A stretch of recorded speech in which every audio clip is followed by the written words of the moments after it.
A lot of people are still signing on, so I see the numbers climbing. I'm Lauren from the Yale Alumni Association. And we're gonna let everybody continue to sign on, and then we'll get started. So I'm just gonna give a few more minutes for people to get logged in.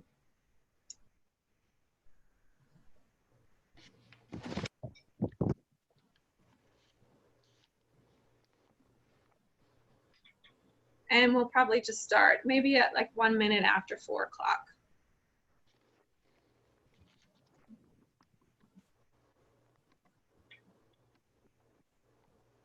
See, we have a few more people signing in. Welcome, everybody. You want to wait a couple more minutes, Lauren, or you want to? Yeah, I think I'm just watching the number of people who are logging on, and I see our numbers are still climbing. So once we reach a quorum, we'll get started. And for those of you who just logged on, I'm Lauren Summers with the Yale Alumni Association. We're really excited that you could join us today for this webinar.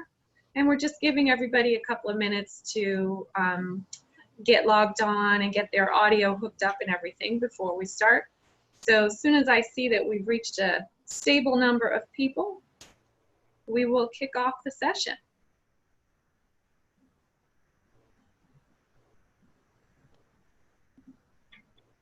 Yep, still a few people just logging on. We'll give it a couple more minutes. Thank you all for joining us. It's afternoon in New Haven. I'm in New Haven. But wherever you are,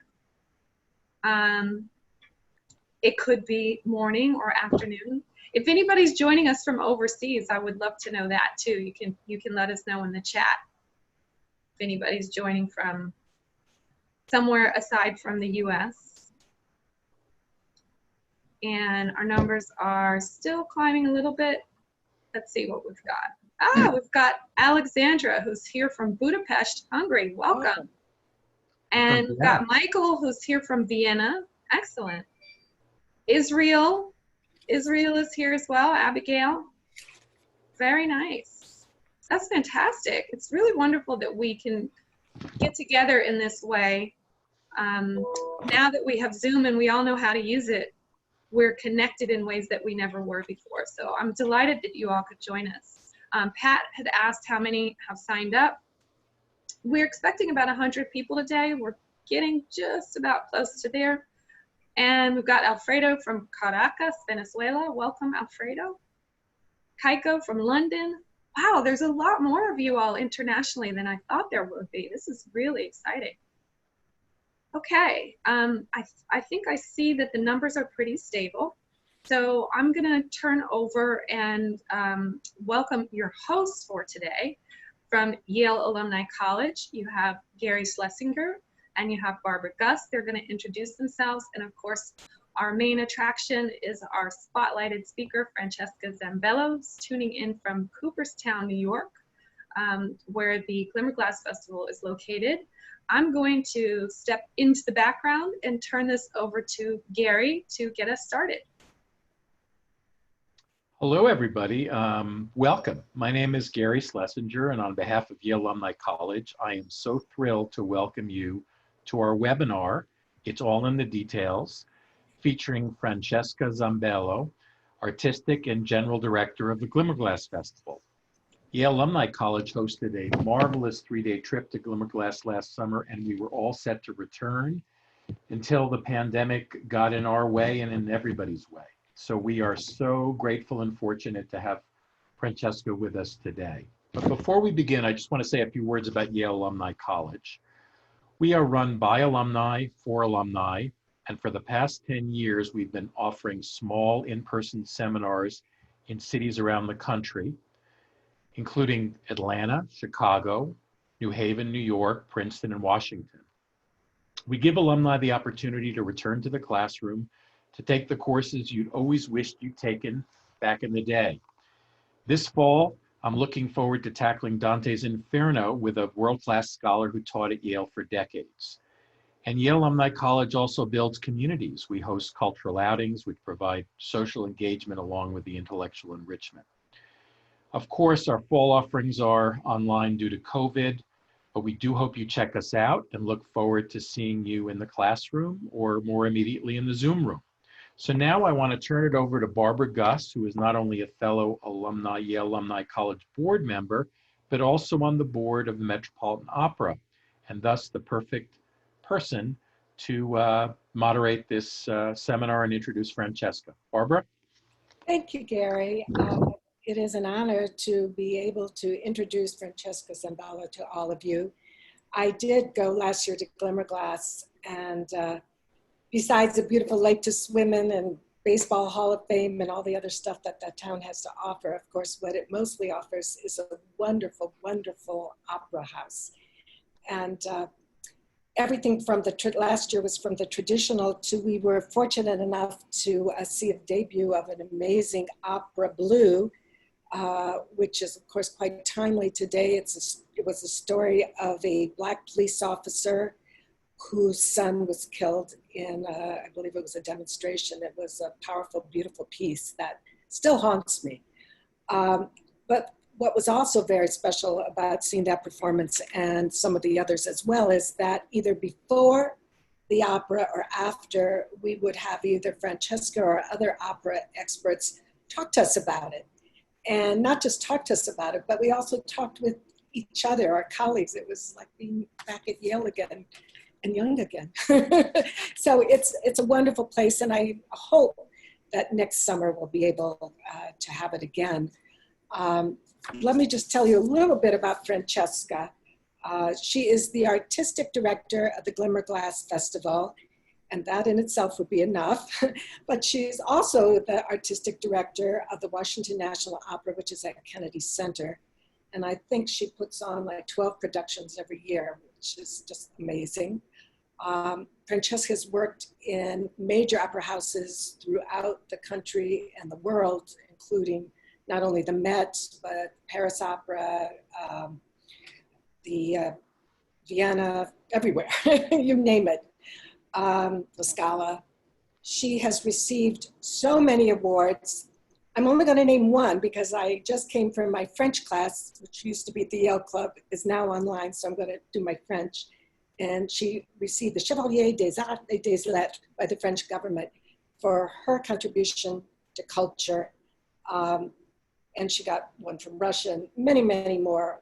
And also you could speak it much better, Francesca, because I believe you speak Russian, German, French, and Italian, but you're going to speak English today, we hope. It is what we are going to hear today is the essentials of the director's craft, both the creative aspect and the practical aspect. And Francesca is really the person to tell us about it because she's seen it from so many different angles, from the very big, whether it's the Met with the prima donnas, the big stage, the big scenery, and she's also done in her lifetime working with touring companies on really a shoestring budgets. So it will be interesting to see the differences, or if there are any, and what you do. I'd like to, before we begin, tell everybody that the session is recorded, and it will also be recorded, posted on the Yale Alumni Association website. If you have questions at the bottom of your screen, you can post a question and we will get to it at the end of Francesca's presentation. But I'd like to begin with it now. And Francesca, please come to the podium. Hi, thank you. Thank you very much. And hello to all participants wherever you are around the world. It sounds like it's very, very exciting. And thank you so much for inviting me, Barbara and Gary and Lauren. I'm happy to be back with the Yale Alumni Group. I am speaking to you from Cooperstown, New York, where the Glimmerglass Festival is located. And we, like every other performing arts organization, have had to cancel our summer programming, which normally is about 80 performances of several different operas, a musical, concerts, lectures, talks, everything. We do everything from an opera for youth to taking opera to Attica Prison. So we are very sad. We are pivoting, however, like every performing arts organization, and producing a fair amount of online content, which is accessible through our website. So I urge you all to visit that. So I'm going to talk a little bit today about what an opera director actually does. I think people often don't realize what it takes to put on a big opera. And I can speak about it from the actual aspect of being the director, or what's often known as the stage director, or being the general director, the person who runs the entire organization and is in essence like a producer in theater. But just let's move over to directing for a second and talk about it. And as Barbara said, I've worked in from a garage to the big stages of the world. And in a way, they are all linked by one thing for the director, which is storytelling. Our job is storytelling.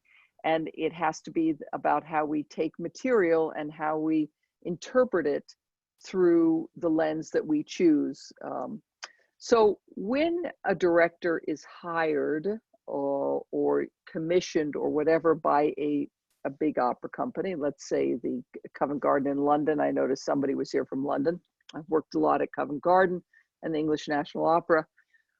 When you are hired, it is usually in opera several years in advance. And in a way, we work much more on a timeline like film than theater. Theater is often much quicker. You know, you're hired, you go into rehearsal, you go. But opera is an art form that requires, particularly in these bigger situations, several years to come together. You are usually commissioned to direct a piece, which means the first thing you do is you are there to hire all the creative team, the designers. You work often with the conductor already. That's usually the other person who's first hired. And you focus also on the casting, who is going to sing in the opera. Unless it's, you know, Luciano Pavarotti or, you know, Mirella Freni, generally you're involved with the theater deciding on who is going to sing the roles. And opera hires people several years out. So I know there are a lot of opera lovers probably listening to this today. And that's why sometimes you may go see an opera and you think like, oh, they weren't very good. Well, maybe they were good when they were hired a few years ago, but not now. Which is one of the very delicate and tricky things about opera, is that you need to be able to see what's coming down the road.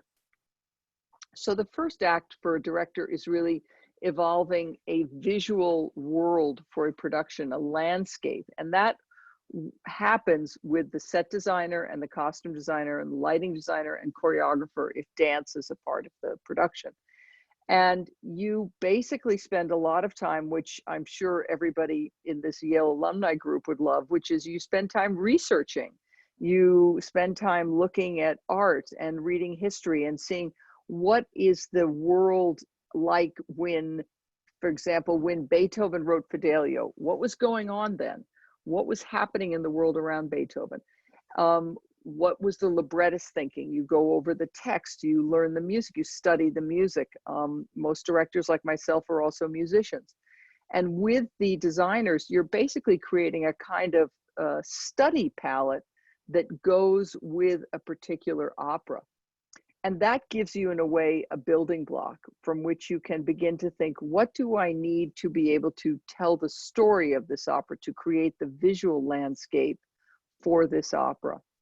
And very often that may be that you spend a lot of time in museums, you evoke a certain visual period, you create a certain landscape, and you generally work in model form, in building often a white model, a card model that is a replicate that replicates the actual theater, the proscenium, the arch, the place where you're going to do the production.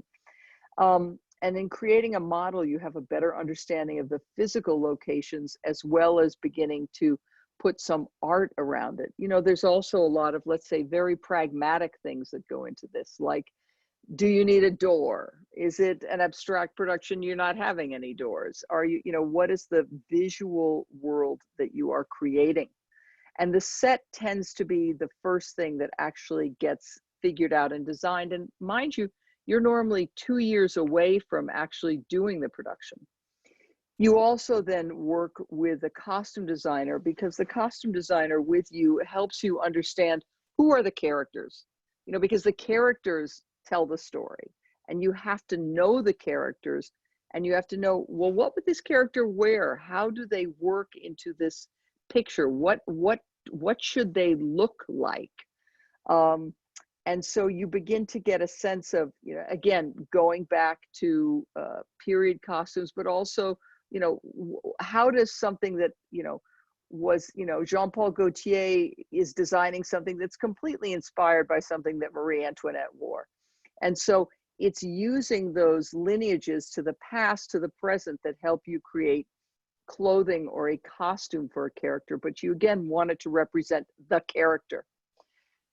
Concurrent with this, the set design often begins to get more formalized in the sense that it turns into drawings and plans. If you've ever built a home or added an addition, you know what it's, you know, all those architectural drawings and what that entails with your work. And so then you get down to real pragmatics, you know, physically, what is it going to look like?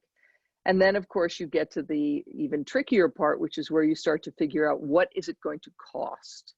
And this is where you work with a company, with often their technical department, who are going to build the set. What is it going to cost? And of course, everything is always too expensive. I mean, even before the world we're in now, everything is too expensive.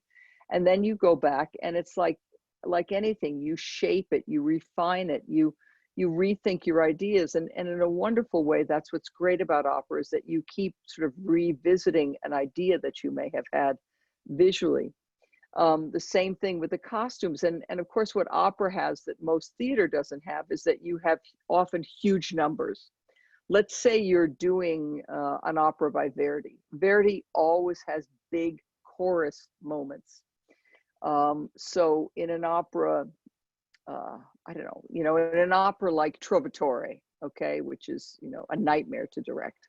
You know, the men are soldiers in one scene, and in the next scene they're nobles. The women are peasants, and then they're gypsies, and then they're noble women. So you work with the costume designer to determine, how am I going to identify each of these groups?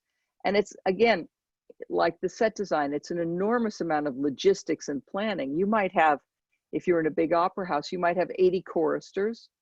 You might have 20 or 30 supernumeraries. These are the extras. And so you're planning, what are all the extras doing? How are they part of the story? Often they may help you create the scene and create the mood. You may have dancers, so you're working with the choreographer to determine the style of the dance and the movement in the production. And all of this is, what is everybody wearing and where are they in the set? You know, you want to, as a director, you're really working all of these logistics out beforehand, way before day one of rehearsal. And often everything that I've described happens, like I said, like you're done with it normally a year in advance. And then you begin to refine it with a company in terms of the casting, who's actually available. So-and-so isn't available, they're available, but they can only be here these days. How do we work out rehearsals? Those are all part of the logistics that go into a director's life. You're kind of like the, you know, battle command central, creating the physical world and then beginning to work with the people who are going to help you tell the story. You often have to do auditions for a number of the different roles, particularly if you're not casting. I'm bringing up dead singers now so that I don't insult anybody living now, but you know, Renata Tebaldi or Luciano Pavarotti or whatever. And so you work out the casting. And if you, let's say you don't know some of the people who you want to cast, you often will spend time getting to know them before. And now luckily we have the internet, so you get a chance to talk to performers beforehand and exchange ideas about how you think the character is and what the character is like and what the character, as I said, is going to wear. Concurrent with all of this, a company is often very much, again, you start to work with the marketing department, sometimes with the development department, talking to donors about the production, hoping that they're going to help you with the production. With marketing, you want them to understand what is your approach, what is your, I mean, I don't love this word, but what is your concept, so that you are able to prepare an audience beforehand or give them great visuals from the designs that you have created to be able to really communicate what is it going to be like for an audience to see this production. And then you finally, let's say, then you finally start to get to rehearsals. Rehearsals are a process in opera that have a funny way of working. We sometimes do what is known as technical rehearsals first, meaning we will set up all the scenery and put it on the stage of whatever theater you're in and look at it and make sure that it fits, that we can light it. And this is where the lighting designer comes in, because the lighting designer is the last visual participant.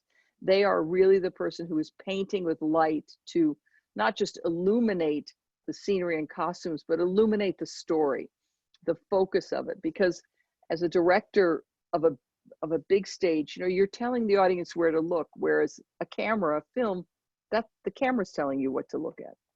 So we often do technical rehearsals first so that we understand all of the physical ramifications of a production.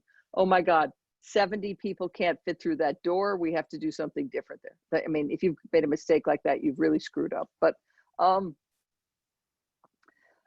so then you get a technical sense, and then you start rehearsals in the room. Often opera rehearsal rooms, they're very large rooms. They're sometimes in warehouses or in the basements of huge buildings. They require a huge amount of space, because you might have an opera that might have, you know, 150 people on stage. Where are you going to put them? So you have a huge room, which usually has a piano. You rehearse only with a piano and with a conductor, and then with all of your production staff, the assistants and the stage managers who make sure everything runs very well on stage. And the room doesn't have the scenery. It has usually taped out on the floor lines which suggest where's a door, where's a staircase, where's a wall. And all of this is, of course, very important in your process, because you're trying to teach people where to go. But working with the soloists, with the main characters, is you know, it's a delicate process, and something that you really, in the very beginning, what you want to do is not unlike theater. If you're directing a play, is you want to sit down with everybody at a table and often read through the text together, understand it together, make sure that you have similar viewpoints about the characters. And if you don't, to talk about it, to discuss it, because you're really now in the part where you're living out the fact that theater is an ensemble. It's a combustion. It's about so many different people colliding together to hopefully have a wonderful outcome. You're also working hand in hand with the conductor, who is your partner. The conductor usually begins rehearsals while you're doing the sort of dialogue and understanding things with the performers. They will do what's a first musical rehearsal. They'll sing through the piece they'll conduct the piece with the singers, and to understand things like tempi, the speed that something goes, because all of that, just like the visual side, is interpretive. A score, which is what we call where the music and libretto are printed, is like a roadmap, or I sometimes call it the Bible, because everything is in there. And if Puccini wrote it down a certain way, then we're going to try and figure out how do we interpret that for today, or for how do we make it sound right. And again, because all of that is something that goes with, you know, the process of rehearsal. Once you begin to get all of that together, you start to what we call block or stage things, which is where you create the movements. Where does everybody move? And much of that has to be organic, so to speak, with the singers. You let them explore and discover it together, and you find it together. Whereas, however, if you have chorus or dancers and supernumeraries, the extras, you really need to plan that out as a director beforehand. You work out, where are these people going to come from? And of course, you got to work with the conductor, because they're not like, let's say you've got the sopranos hidden somewhere way upstage. Well, the conductor is going to say, I can't hear them. I got to hear them more. So part of it is spatial, part of it is dramatic, part of it is musical. And you as the director are often in the middle of all of these sort of, not conflicting desires, but desires that might have different focuses. But you really want to stage the principals first, the soloists, the main characters, and get them sort of organized before you add in all of the big picture that goes around everything. And those kind of rehearsals they are truly like running the troops. You know, you like I said, you might have 150 people in front of you, and you better have a plan. The plan can change, but you you have to work it out. And normally this process in the rehearsal room takes 3 or 4 weeks, sometimes 5 weeks. In Europe, it tends, not that it takes longer, but you often have more rehearsal time outside of the United States. Once you get to that, you start the next phase of rehearsals, which is called the stage rehearsals. Obviously, these now happen on stage. And luckily, you did those technical rehearsals way back. So now you're back on stage, and now all of the cast are meeting the scenery and the physical logistics for the first time of those tape lines on the floor are actually a staircase I have to go up while I'm singing. I hadn't totally understood that. And so you spend several days working through on stage with people, really the physicality of it. And then and of course, at that point, all that great acting that you had worked out in the room tends to go out the window. You then add the next ingredient, which is the costumes.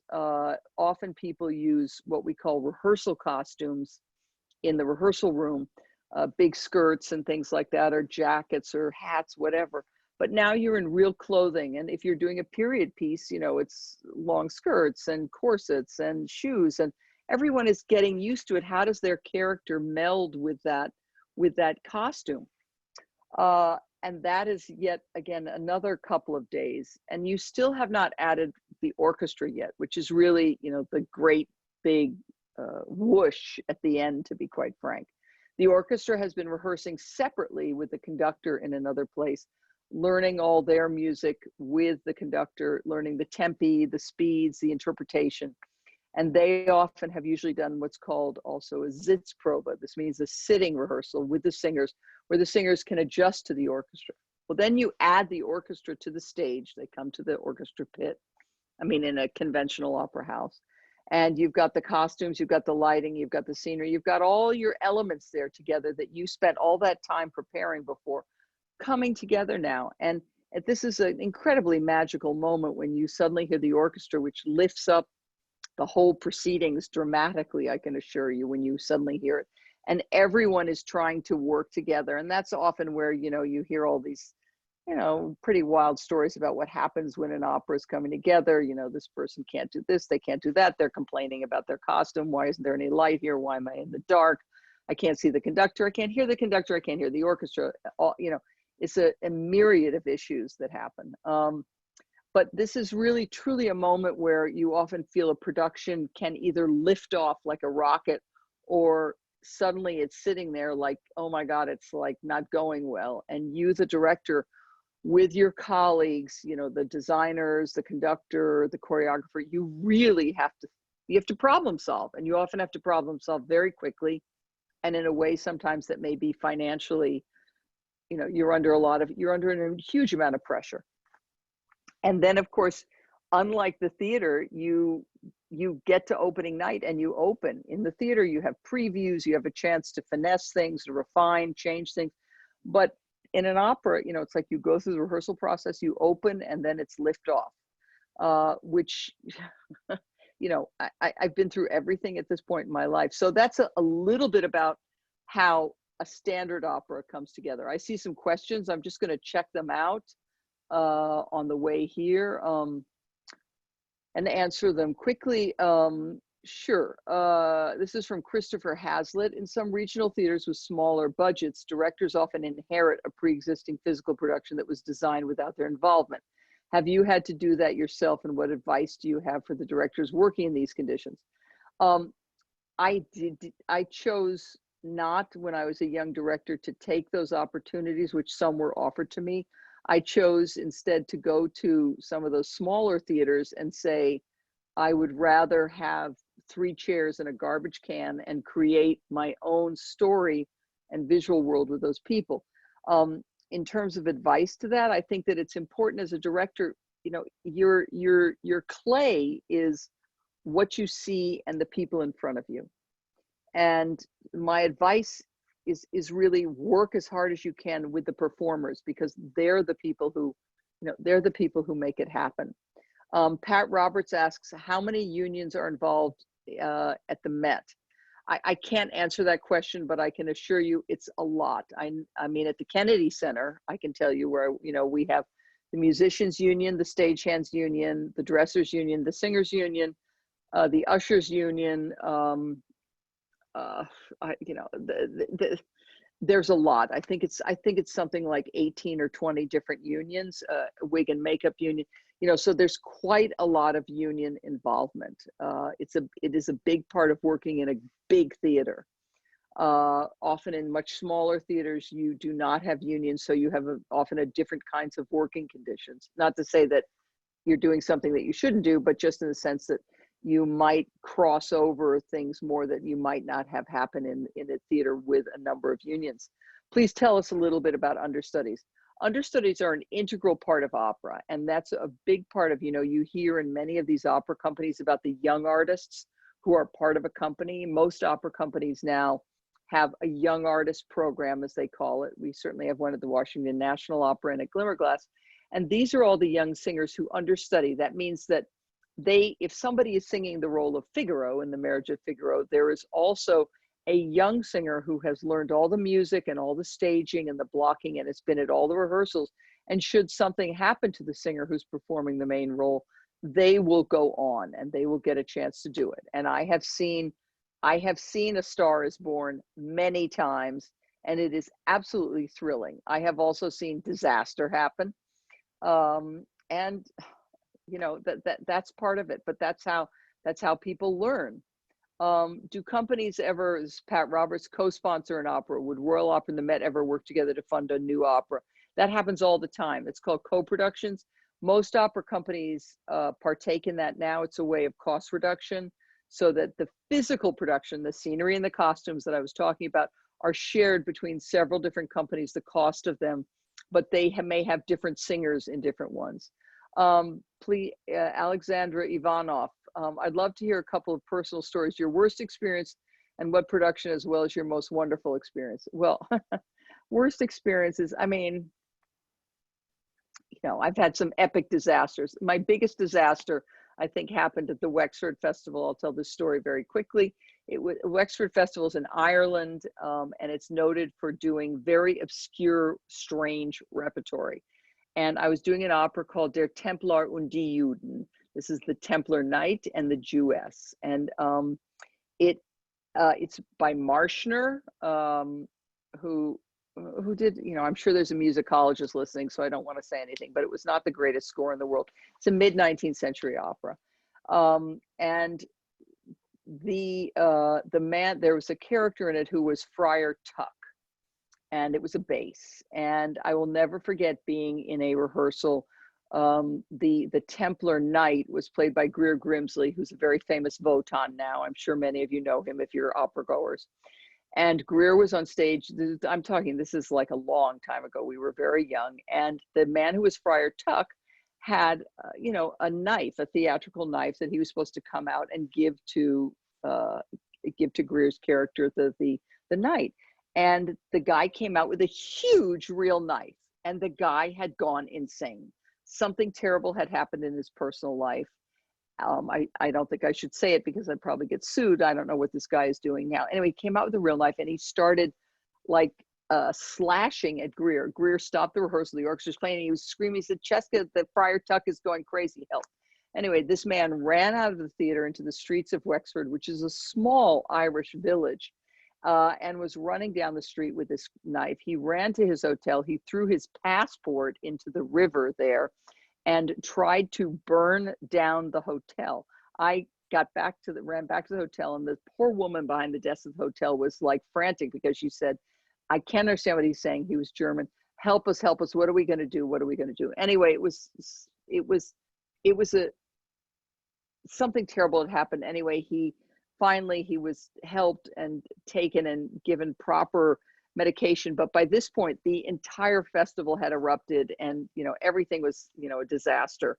Also, I was on stage. I was staging something once in the middle of a performance where there was a huge meal on stage, and there was a ham, and the ham rolled down the stage into the orchestra pit and broke a violin.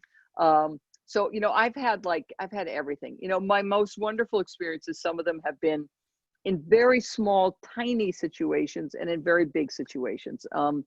In big situations, some of my favorite moments have been like directing the Trojans at the Metropolitan Opera or War and Peace at the Paris Opera. These are epic, huge operas with amazing stories and great things to tell. But also some of my most wonderful experiences have been in smaller settings. When I began my career, I worked at the Skylight Theater. I was the artistic director in Milwaukee, Wisconsin. It was a garage. It seated 200 people. And everything I directed there was a treasure to me and also a great learning experience. So, everything. Why is there more rehearsal time in Europe? Asked Tim Eckert. Well, that's financial. Europe supports the arts more. I think we all know that. If you don't, you've been living under a rock. Basically, they give you more money, so a company will have more time to invest into the process. And that's truly the bottom line.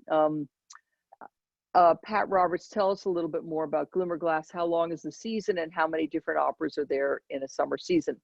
Well, Glimmerglass is a beautiful 900-seat theater located on Lake Otsego in Cooperstown, New York, which is also known for the Baseball Hall of Fame. Our theater was designed by Hugh Hardy, and it is a real jewel box. We do every year 3 operas, 1 musical. We do an opera for youth as well, always a new opera, and then we do concerts and lectures and speakers. We have a strong commitment to our work, very much involves very often issues of socially responsible programming, social justice. Last year, I know many of you saw the opera Blue that we performed, which tried to speak to issues of race and police violence presently in the United States. It was highly successful. It received the Music Critics Award for 2019 last year. We really do a breadth of programming, and we're very much, in a way, have a community-minded sense to us.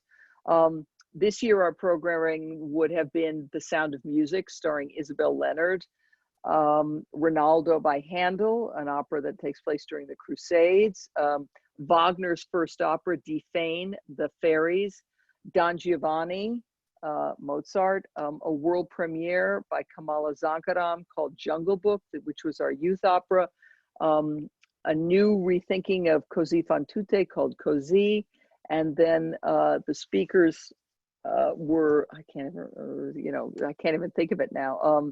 Sister Helen Préjean was one of them. So just a whole different kind of programming, so that when you come here, you can really experience an opera, but also other things around it. And we're on a beautiful 30-acre campus. So I don't want it to sound like an advertisement, but that's what it is. Okay, all right, let's see. In a co-production, what exactly is it that 2 opera companies share? That's from Susan Springer. They share the physical production, the sets and the costumes, but they also share, the intellectual rights of the directors and the designers. Deanna Wong, what's a typical budget? I really can't answer that question because companies go from very low to very high. Richard Russell, please tell us how productions might change as you stage them at different companies across time. Richard, that's a great question. Of course, you change because you change, so the production changes. And you change because of the people in front of you, the artists, the performers that you have. They bring you new ideas and new interpretations, and you try to fuse it. So I don't know, like a production I directed, Billy Budd in the mid-90s by Benjamin Britten. And it first opened at the Geneva Opera, and it went on to be performed at about 20 different companies. And the most recently was just a couple couple of, I don't know, a couple of years ago. So productions live for a long time in things. So, you know, productions can go across time. Anonymous attendee. Hi, Francesca. Why are there so few opera directing degrees, both undergrad and grad? Abigail. I don't know. That's a good question. I think it's not something that I studied per se. I got a liberal arts education. I majored in philosophy and English, but then I kept, you know, I started working in the theater. And that sort of was my training. Catherine Pitt, are there operas you love that are overlooked and would benefit from being staged more frequently? Hundreds. But also running a company, you have to be responsible. You have to be responsible, and you really have to be responsible about, you know, what you can afford to do. Anonymous attendee, I'm still not clear as to who sets the overall visual and period look of a particular production. That is the director with the designers. You determine the visual look, and the general director, person who runs the company, is paying for the production, often is involved in, you know, of course they're like, oh, my audience is going to hate that. Could you rethink that? But basically it is the production team, the creative team. Who is the person that conveys that to the actual construction people? That's why you have set plans and designs, just like if you designed a house or something like that. Okay, I feel like I went really fast. I have a few questions, Francesca, maybe to wrap up what we're doing. Does the Glimmerglass Festival have any unique connections to Yale? I mean, I know you were a guest professor at Yale, which I forgot to mention. Yes, we do have, and I've got one little performer emergency.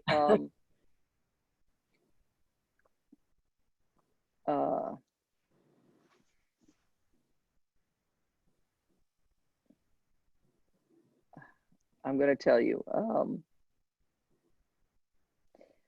Yeah, funnily enough, we have a huge connection to Yale. The founder of the company, one of the founders of the company, it was a group of citizens from Cooperstown, New York, who really cared about about founding a company here. It was Beekman Cannon. And I believe he was the head of the music department at Yale. And then our previous chairman of the board, Sherwin Goldman, is a Yale alum. We have so many Yale alums here. I cannot tell you. I do not know why. There are so many trustees who went to Yale. I'd say we have 25 trustees, and I think at least a third of them went to Yale. So I don't know. We've always had a connection to there. We also have a great connection to the theater department because many of our interns in production and administration are students at Yale. And then many of the young singers who are at Yale go into our young artist program. So I'm very happy about our connection to Yale, and that's why I want you all to come here more. And we want to come too. I can't wait till you start performances again. Is there going to be a performance broadcast tomorrow evening that you can tell us about? We have every Thursday at 5:30 every week. We put up a new performance that is specially designed for this summer on our website. And the ones that have already happened are still on our website. So you can go to it anytime. The one this week is a program with the baritone Ryan McKinney. And it is called Glimmerglass Leader, as in song leader. And he was here filming Schubert songs in the forest. I'm looking out at the forest and on the lake. Last week we had a beautiful one with Indian dancers about Jungle Book because the composer is Indian. And so we had an Indian dancer and we had a whole learning session about Indian music. We had the week before a wonderful speaker, Tana Ross, who is a Holocaust survivor and filmmaker. She was speaking about World War II, the Holocaust. We were setting it in the context of The Sound of Music. Next week, coming up after this one, this week we have a special with the countertenor Aryeh Nussbaum Cohen about Ronaldo. So Thursdays at 5:30, new content. Please check out our website and, please come visit us. And that partly answers my next question, which is, how are you coping with the COVID-19 pandemic? Well, this summer, as I said, we normally have about, or maybe I didn't say this, we normally have about 50 young artists and 50 interns in production administration. We decided to offer all of their classes online this summer. So we are training voice classes, everything, with I don't know, with 50 singers and all these interns, giving them lectures and content and teaching. And actually what's great is, our head of our technical department is a graduate from Yale. Ross Rundell, he's probably like the class of 2010 or something like that. And I just saw him today in our scene shop wearing a Yale t-shirt. So he's up here advertising for you, don't worry. Not that you need any advertising. But so what I'm really proud about is we have continued our training program as well as our online programming. And that's what we will continue doing until we can perform live, because I do think all companies are pivoting to online content, but God, I miss live, and God, we need live. We just need live. I need live. Yes. Is there any way people can help in the meantime? Glimmerglass. Can people help in the meantime? Of course, they can contribute to glimmerglass.org, but I'm not going to ask for money on a Yale conversation. I'd be struck down by all my Yale friends. I don't think so, but you're very kind. A few more questions came in. Have you ever been faced with staging an opera for the first time, but where it's previously been staged at that particular opera company? And if so, what special challenges does that present? I'm not exactly sure. I think it's maybe you're restaging another opera. Yeah, I haven't done that in my career. I mean, I have certainly restaged my own work, but I haven't restaged other people's work. And I think that's just, I haven't done that much. So I do think, it might interest people to know, of course, you get in situations where a singer doesn't like what you're telling them. Mm-hmm. And, again, the older you get, the better of a, psychologist you become in terms of helping to work with people to help, to find a common ground. And that's, what you want. Because a performer, I always remind myself, they're the ones who are on stage, not me. They're out there. And I feel like they're the ones who have to do it. So I have to help them, and I have to give them the best possible situation to do something.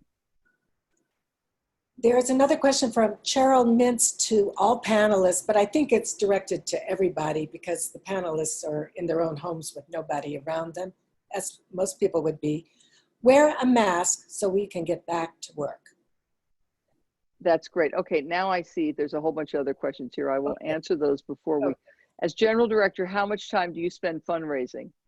28 hours a day. I'm not kidding.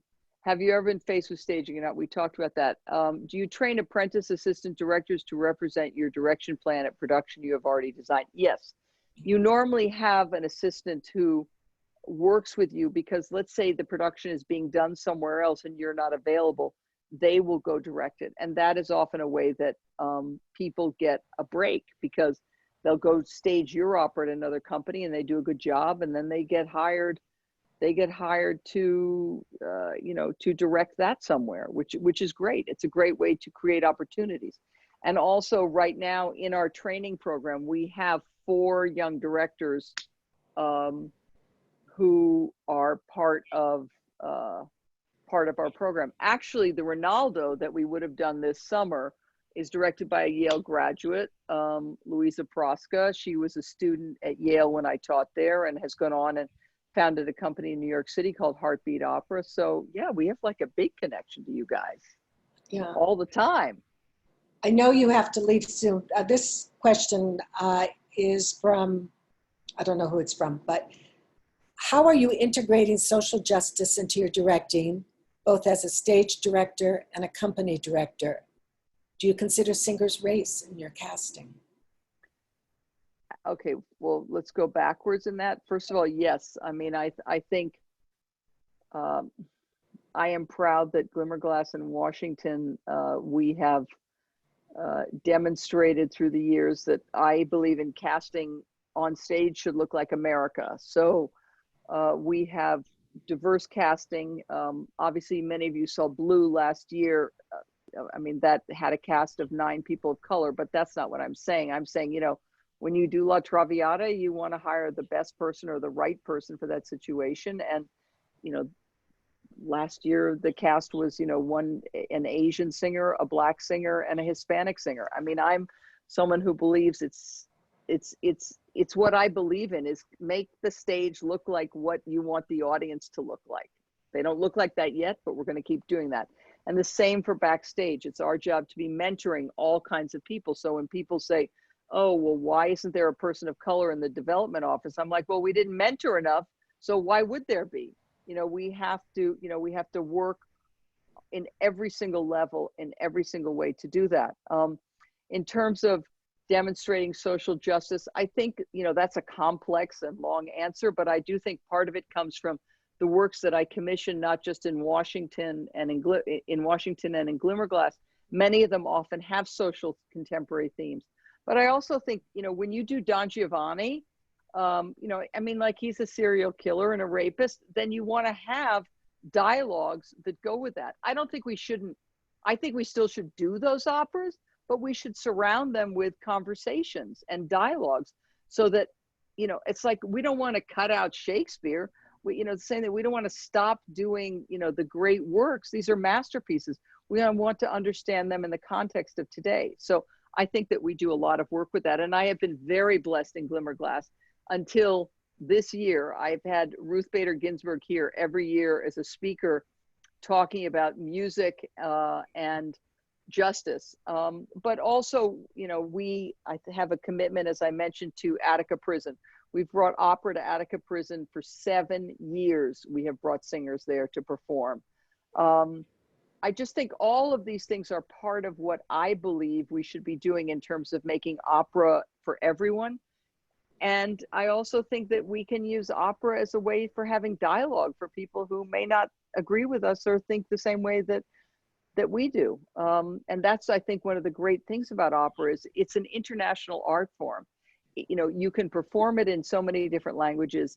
When you have a cast, you might have someone in your cast from South Africa, Russia, you know, and Israel. And it just, in a microcosm way, it's all about getting along together and making art as well as the message that you may convey. My first time I directed in Russia, the Soviet Union, was in 1989. Suddenly being an American in that situation, the time of perestroika, that was a great way to have dialogue and conversation with people who had never even met an American. I was the first Westerner to direct at the Egg in Beijing, where, again, you know, suddenly it was everyone was Chinese but me, and suddenly it's an incredible experience to have those kind of cultural dialogues. You know, of course, now we're in a time of great social uprising and change in our country, but I think for me, I felt so lucky that opera, for the 40 years that I've been doing it, can create dialogue and conversation and change among everyone who you're involved with.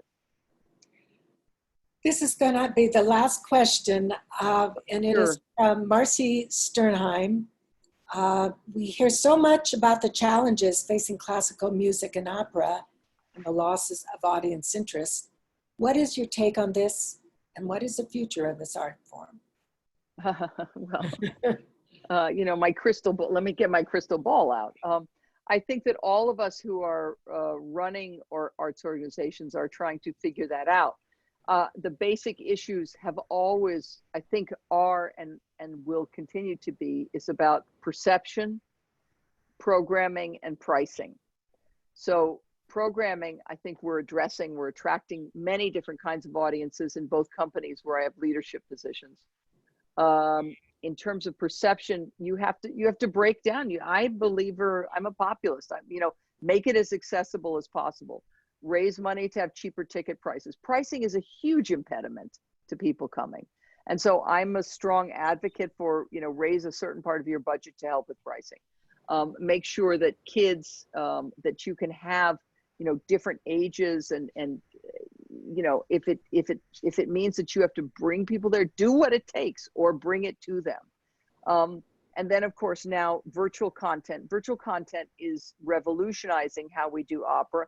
And I think in a great way, but I don't want to lose live, because live, it's the same experience as being in a classroom, a church, a temple, a mosque, a theater. That live connection with people is something that we can't lose, because that's community.